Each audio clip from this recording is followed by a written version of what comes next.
नमस्कार, मैं हूं संगीता राय। पूर्वांचल एक्सप्रेस न्यूज के इस वेब पोर्टल में आपका स्वागत है। आइए देखते हैं हमारे संवाददाता राम सकल यादव की यह विशेष रिपोर्ट।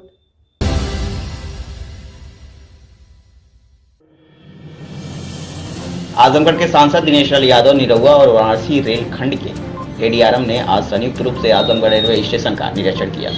वहीं यहाँ के लोगों की समस्याओं से सांसद ने एडीआरएम को अवगत भी कराया।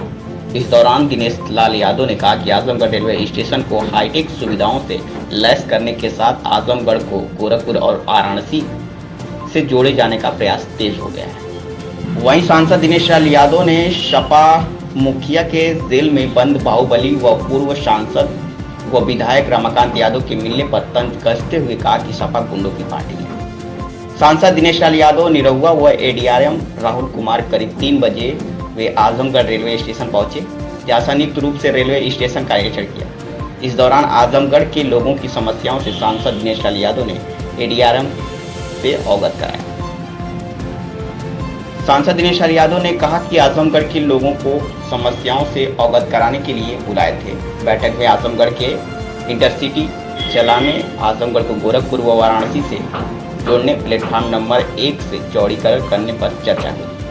इसके साथ ही आजमगढ़ रेलवे स्टेशन पर एक नई सुविधा के तहत अब कार से सीधे स्टेशन के अंदर प्रवेश पर ट्रेन पकड़ सकते। उन्हें कहा कि 1 से 1.5 साल के अंदर आजमगढ़ रेलवे स्टेशन का पूरा कायाकल्प हो जाएगा। समाजवादी पार्टी के मुखिया अखिलेश यादव के आजमगढ़ जेल में बंद बाहुबली से मिलने पर अखिलेश यादव पर तंज कसते हुए कहा कि समाजवादी पार्टी गुंडागर्दी की पार्टी है, तो वो माफियाओं से नहीं मिलेंगे, उनसे बात नहीं करेंगे तो वो करेंगे क्या। ये तो सभी लोग जानते हैं कि माफियाओं से मुक्ति जगी है। आजमगढ़ इसी के लिए पिछड़ गया है, क्योंकि ये लोग अपनी मनमानी, गुंडागर्दी, दबंगई के साथ ही जो सरकार की योजनाएं हैं उनको अपने ही अंदर बंदर बांट करते हैं और सर योजनाओं को आम जनता तक पहुंचाने नहीं दिया जाता है।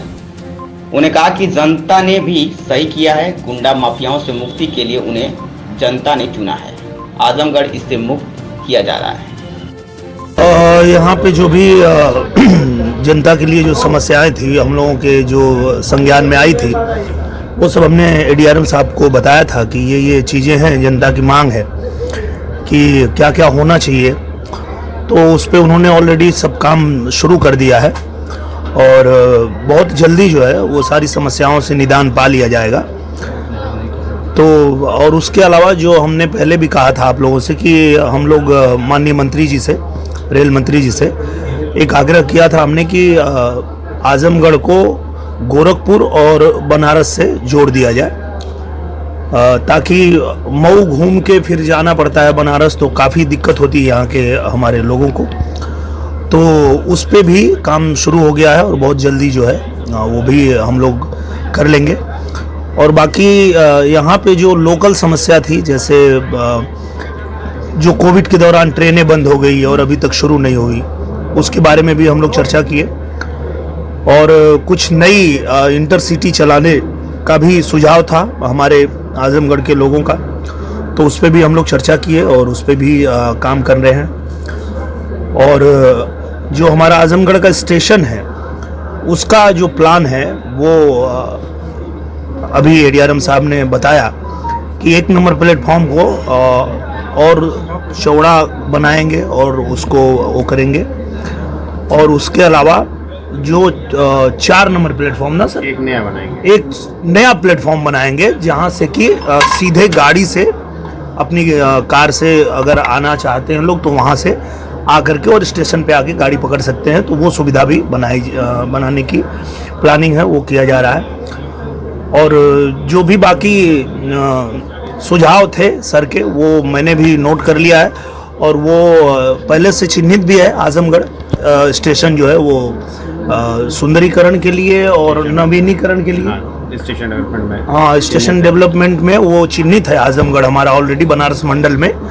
तो उस पर आगे जो माननीय मंत्री जी से जो बात करनी है वो मैं जाके उसको तत्काल करवाने का प्रयास करूंगा और जल्दी से जल्दी आजमगढ़ का स्टेशन, मुझे लगता है 1-1.5 साल के अंदर एक नई तस्वीर दिखेगी आजमगढ़ की। सांसद जी, ये कर रहे जमीन कितना व्यापार हो चुका है बनारस से गोरखपुर? वो काम शुरू किया गया है और अभी तो 15-20 दिन पहले तो जब मैं सदन में गया था वहीं मैंने वो मांग रखी और वहाँ से निर्देश आया है, तो अब काम शुरू हुआ है। अभी तक हम ये नहीं कह सकते कि कितना काम हो गया है, पर वो पारित हो गया है तो बहुत जल्दी हो जाए। बहुत जल्दी जैसे मैं अभी कुछ दिन पहले पूजनीय महाराज जी को लेके आया था आजमगढ़, और आजमगढ़ में आप लोगों ने देखा कि 143 करोड़ की परियोजनाओं का उन्होंने लोकार्पण किया पूजनीय महाराज जी ने। और अगला मेरा टारगेट यही है कि मैं अगली बार पूजनीय महाराज जी को लेके आऊँ तो एयरपोर्ट चालू करवा दूँ, और एयरपोर्ट से जो है कनेक्टिविटी दिल्ली की, मुंबई की, कलकत्ता की, हर जगह की हो जाए, ताकि जो एयरपोर्ट बन रहा है वो उसकी सुविधा आजमगढ़ के लोगों को मिलना शुरू हो जाए। तो इस पे मैं बहुत जल्दी, मुझे लगता है 1-आध महीने के अंदर ही मैं महाराज जी को लेके आऊँगा और इसको शुरुआत कराऊँगा। वाईफाई के लिए तो हम लोगों ने ऑलरेडी जो हमारा विभाग है उसमें हमने कहा है कि जो हमारा रेलवे स्टेशन है, जो बस स्टेशन है, उसके अलावा कई गांवों को भी हमने दिया है वाईफाई के लिए, और उसकी जो है बहुत जल्द जो है सुविधा यहाँ मुहैया करा दिया जाएगा कि स्टेशन पे और आपके बस अड्डे पे तो होगा ही, कुछ गांव को भी चिन्हित करके दिया गया है। उन गांवों में भी वाईफाई की सुविधा सरकार जो है वो देने जा रही है। और बाकी जो आप कह रहे हैं शौचालय या इस तरह की जो चीज़ें हैं वो हम लोग देख लेंगे, जितना जल्दी से जल्दी उसको करा लेंगे। जेल में बंद बाहुबली विधायक रमाकांत यादव से मिलने अखिलेश यादव आए थे, इसको लेके आप क्या कहेंगे? तो उनकी पार्टी ही है, बाहुबलियों की पार्टी है, और वो लोग, हाँ वो तो उनका काम ही वही है। आप तो जानते ही हैं समाजवादी पार्टी मतलब गुंडागर्दी की पार्टी है, तो वो माफियाओं से नहीं मिलेंगे, माफियाओं के लिए बात नहीं करेंगे तो करेंगे क्या? आप तो जानते ही हैं, आप सब लोग जानते हैं। और कहीं ना कहीं हम लोग अगर यहाँ आए आजमगढ़ में और आजमगढ़ के लोगों को एक उम्मीद जगी, तो इसीलिए जगी कि गुंडे माफियाओं से मुक्ति चाहिए आजमगढ़ को, क्योंकि आजमगढ़ बहुत पिछड़ गया है इसी वजह से कि ये लोग अपनी मनमानी करते थे, गुंडागर्दी करते थे, दबंगई करते थे, और जो सरकार की योजनाएं हैं, जो सुविधाएं हैं, वो अपने में ही बंदर बांट कर लेते थे। कभी आम जनता तक उनको पहुंचने नहीं दिया, आम जनता की समस्याओं पे काम नहीं किया। तो कहीं ना कहीं इसीलिए पूजनीय महाराज जी ने मुझे यहाँ भेजा था आजमगढ़ में कि आजमगढ़ में काम करने की आवश्यकता है। लोगों की बहुत सारी समस्याएं हैं, बाहुबलियों से और दबंगों से, गुंडों से परेशान है जनता। तो जनता ने भी फैसला सही लिया और उनसे मुक्ति पाने के लिए ही चुना है, कमल को यहाँ पे चुना।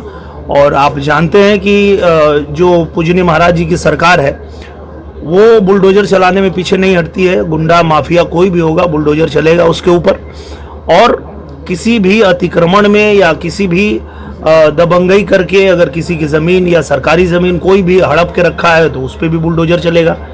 तो ये तो सरकार इसीलिए जानी ही जाती है।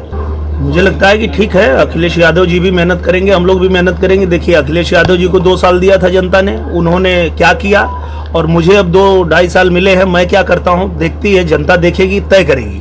और मुझे कोई यहाँ ये नहीं कहने की आवश्यकता है कि जनता मुझे ही चुने, पर जनता ये जरूर देखेगी कि उन्होंने क्या किया और जब मुझे मौका मिला तो मैंने क्या किया। उसके बाद जो जनता फैसला करेगी हमको मंजूर है। ठीक।